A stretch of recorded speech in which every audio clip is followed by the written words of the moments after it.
그 국민의힘도 지금 고민이 많을 겁니다. 대통령의 탄핵 심판 변론 기일이 사실상 오늘 하고 다음에 한 번 내지 두 번이면 아마 끝나겠죠. 그러면 3월 초 언제쯤에는 심판이 전국 결정이 나올 겁니다. 그렇게 되면 어떻게 될까요? 국민의힘 입장에서 만약에 이제 기각이 되면, 즉 파면이 아니라 다시 복귀하는, 그렇게 되면 국민의힘 입장에서야 이대로 괜찮지만, 만약에 탄핵이 인용이 된다면 3월 초에 탄핵이 인용이 된다면 어떻게 해야 되는 걸까요? 지금 스탠스대로 그대로 있으면 국민의힘 대통령 선거 할 수 있을까요? 준비를 해야 될 텐데 지금까지 준비가 잘 안 되고 있었잖아요. 그래서 조기 대선 플랜 A 같은 경우는 조기 대선이 아니라 이제 조기 대선이 없는 거죠. 윤석열 대통령이 다시 돌아오는 거니까. 근데 플랜 B가 필요하다라고 신율 명지대 교수를 모셔다가 국민의힘 전략기획특별위원회에서 국회에서 세미나를 했습니다. 그러니까 5월 내지 6월에 대선이 있다면 어떻게 해야 될 것인가? 플랜 B. 그러니까 신율 교수의 주장에 따르면 탄핵이 인용된다면, 가정입니다. 2달 후에 대선이 있다. 2달 동안 탄핵에 반대하고 이에 대해 부정적인 주장을 했다는 국민의힘이 이미지를 어떻게 바꿀 수 있을 것인가에 대해서 고민을 해야 한다. 정당이나 정치인의 이미지는 쉽게 바뀌는 게 아니다. 민주당도 지금 이재명이 중도로 가겠다, 우클릭 하겠다라고 말하지만, 그렇다고 해서 국민들이 민주당 보고 진짜 중도 보수 정당 됐다고 생각하겠나? 그렇지 않다. 이런 말을 하고요. 정당과 정치인의 이미지라는 건 하루아침에 바뀌지는 않습니다. 시간의 축적의 결과물입니다. 그래서 국민의힘도 나중에 발등 찍지 말고 미리미리 중도층 이탈을 막을 수 있는, 중도층을 끌어들일 수 있는 그런 준비들을 해야 한다라는 이야기를 합니다. 아까 실제로 제가 계속 여론조사를 보여드립니다만 탄핵이 인용되어야 한다. 즉 탄핵 찬성 여론이 55에서 60 사이가 계속 나오고 있잖아요. 그 말은 국민의힘 극성 지지층이 35에서 40 사이니까 나머지 한 15에서 20 정도가 중도층인 거죠. 이 사람들을 어떻게 끌어들일까를 생각해야 되는 거예요. 그렇죠? 어차피 진성 지지층들은 천하 없어도 국민의힘을 지지할 거고, 이기려면 그보다 많은 사람들 끌어들여야 되는 거니까 그게 어디입니까? 어디서 나옵니까? 중도층이겠죠. 민주당에서 나오긴 힘들죠. 그래서 중도층으로부터 표를 더 받을 수 있는 걸 고민하라, 이런 이야기를 한 겁니다. 제가 늘상 드리는 말씀입니다. 이런 노력을 그래도 했다, 이런 노력을 하고 있다, 다행스럽다 라는 생각이 듭니다. 정치인 이야기를 하려다가 그건 넘기겠습니다. 국민의힘이 이제 슬슬 다음 수순을 준비하고 있는 것 같습니다. 여론조사 이야기를 해보겠습니다. MBS 전화면접 여론조사죠. 2월 3주차 여론조사 결과를 몇 가지를 일단 말씀을 드리고 제가 관심 있게 봤던 내용까지 말씀드리겠습니다. 먼저 탄핵에 대한 의견은 인용해서 파면해야 된다. 즉 탄핵 찬성 의견이 한 달 전에는 약 60% 정도였는데 조금 낮아졌습니다. 55 정도로.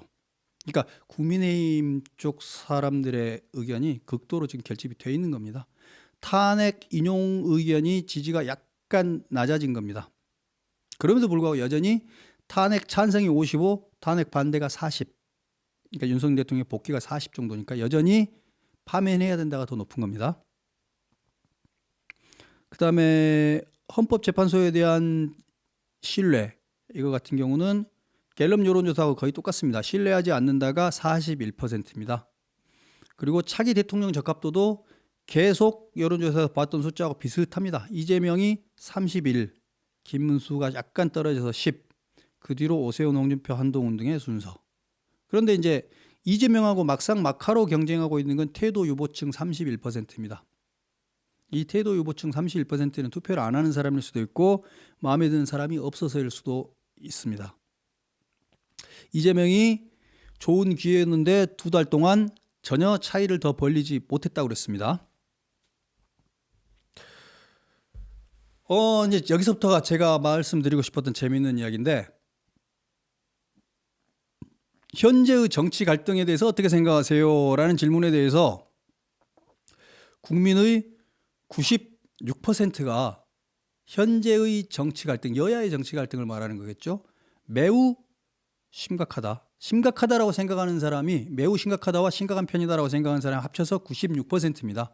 국민의 대다수가 현재의 정치 갈등을 심각하다고 생각하고 있습니다. 이거는 온 국민이 현재의 대한민국의 정치 갈등을 심각하게 보고 있는 겁니다. 그 다음에 자, 차기 대통령이 등장한다면 갈등을 해소하고 국민 통합을 이룰 수 있을 것인가 라는 질문을 했습니다. 이게 국민 통합 여론조사인 겁니다. 이거는. 그랬을 때 차기 대통령이 국민 통합을 이룰 수 있을 거야 라고 보는 사람이 42였고 차기 대통령이 갈등을 해소하고 국민 통합을 이루는 게 어려울 거야 라고 보는 사람이 50%입니다. 이 부분이 재밌는 부분이에요. 생각해 보십시오. 차기 대통령이 지금 여당이 되건 야당이 되건 갈등이 해소되고 국민통합을 이루는 게 쉽겠습니까? 저는 쉽지 않을 것 같은데요. 이 정치 시스템이 현재의 여야와 이 정치 시스템이 계속한다면 갈등 해소와 국민통합이 쉽지는 않을 것 같습니다. 특히 민주당의 이재명이 대통령이 된다면 갈등이 해소되고 국민통합이 이루어질까요? 그렇게 생각하십니까? 역으로 국민의힘에서 극적으로 대통령이 새로 나왔다. 그렇게 되면 갈등이 해소되고 국민통합이 될까요? 민주당의 이재명 지지층들이 오케이 하고 받아들여 줄까요? 그렇지 않을 것 같은데요, 저는. 그래서 국민통합이 어려울 것이라고 보는 국민 여론이 50%입니다. 그러니까 현재의 정치 갈등은 매우 심각하고 그 갈등의 해소가 차기 정권에서도 쉽지 않다라고 보는 게 국민의 중론인 겁니다. 그 다음에 이제 정당 기준, 민주당 후보를 지지하시겠습니까? 국민의힘 후보를 지지하시겠습니까? 했을 때 통계학적으로 동률입니다. 지금 숫자가. 민주당 후보 37, 국민의힘 후보 34. 1000샘플 정도니까 95% 신뢰 수준에서 플러스 마이너스 3.1, 즉 6.2% 차이 안에 있으면 통계학적으로 동률입니다. 정당 기준 대선 후보 지지에서는 민주당과 국민의힘 후보가 동률인 겁니다. 누가 이겨도 이상할 게 없는 겁니다. 박빙인 거죠. 박빙. 정당 지지도도 통계학적으로 동률입니다. 국민의힘 37, 더불어민주당 34. 자, 그 여론조사 숫자를 조금 더 디테일하게 그 차기 대통령이 갈등을 해소하고 국민 통합을 이룰 수 있을까요? 라고 물어봤을 때 국민의 50%가 어렵게 봤다고 그랬잖아요. 근데 좀 웃깁니다. 연령별로 한번 살펴보고 지지정당별로도 살펴볼 수 있거든요. 연령별로는 20대하고 30대는 20대하고 30대가 중요합니다. 20대하고 30대는 차기 대통령이 등장하면 갈등 해소나 국민 통합을 이룰 가능성이 많지 않다. 어렵다라고 보는 게 60% 이상입니다. 20대는 66%가 어렵다고 생각했고 30대는 60%가 어렵다고 생각했습니다. 제가 아마 20대나 30대인가 봅니다. 생각이 저하고 비슷하네요. 반면 50대는 가능하다. 국민 통합이 가능하다. 지금 국민의힘 대통령이 나오건 민주당 이재명이 대통령이 되건 갈등을 치유하고 국민 통합이 될 것이다. 이렇게 생각하는 사람이 50대에서는 비교적 많습니다. 이 50대 연령층이 특히 50세에서 55세 사이가 민주당 지지가 가장 많은 계층입니다. 386세대죠. 그 다음에 지지정당으로 보면 민주당 지지층은 갈등 해소와 국민 통합이 가능하다고 보는 사람들이 66%나 됩니다. 반면에 국민의힘 지지층에서는 갈등 해소와 국민 통합이 가능하다고 보는 확률은 국민의힘 지지층은 34%밖에 안 됩니다. 국민의힘 지지층은 어렵다라고 생각합니다. 그러니까 무응답층도 역시 어렵다고 생각합니다. 지지정당으로. 그러니까 민주당 지지층은 다음 정권에서 국민 통합이 가능하다라고 보는 겁니다. 민주당 지지층은 무슨 생각을 하고 있는 걸까요? 민주당 지지층은 이재명이 대통령이 된다고 생각하고 있는 거고 이재명이 대통령이 되면 갈등도 치유가 되고 국민 통합도 이루어진다고 생각하고 있는 겁니다. 이 민주당 지지층들의 인식이 맞는 걸까요? 이재명이 대통령이 되면 갈등이 치유가 되고 국민 통합이 이루어질 것 같습니까? 어떻게 생각하세요? 민주당 지지층의 의견이 맞을까요? 민주당 지지층을 제외한 나머지 국민 다수의 생각이 맞을까요? 저는 이 부분에서 민주당 지지층이 오판하고 있다는 생각이 듭니다. 갈등이 심화될 것이고 통합이 쉽지 않을 겁니다. 이게 객관적인 예측 아닌가요? 국민의힘 지지층이 더 객관적인 예측을 하고 있는 겁니다. 갈등이 극심해질 거고 통합이 힘들어지겠죠. 이렇게 보는 게 맞지 않습니까? 아니, 이재명이 대통령이 되면 국민의힘 지지층이나 저 같은 사람들이 이재명 그래 훌륭하다라고 받아들여 줄 수 있겠습니까? 저는 못 받아들일 거예요. 그리고 국민의힘 국회의원들이 바보도 아니고 되든 안 되든 계속 탄핵할 거 아닙니까? 첫 번째 달부터 사사건건 다 시비 걸 거고. 그러지 않겠습니까? 민주당이 했던 거 그대로 돌려주려고 할 거 아닙니까? 어떻게 통합이 이루어집니까? 어떻게 갈등 치유가 됩니까? 근데 현실 인식이 이만큼 민주당 지지층들은 안 돼 있다. 즉 국민 다수의 생각하고 떨어져 있다라는 걸 볼 수 있습니다.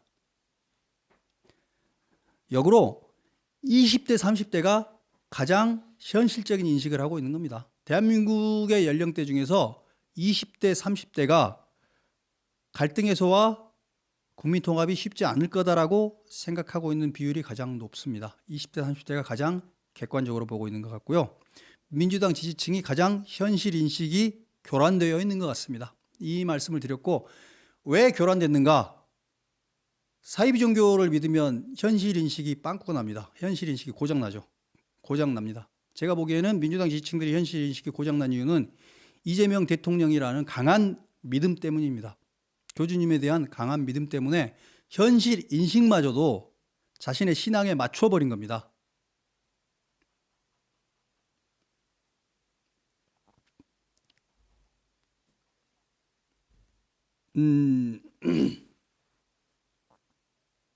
이런 여론조사 결과를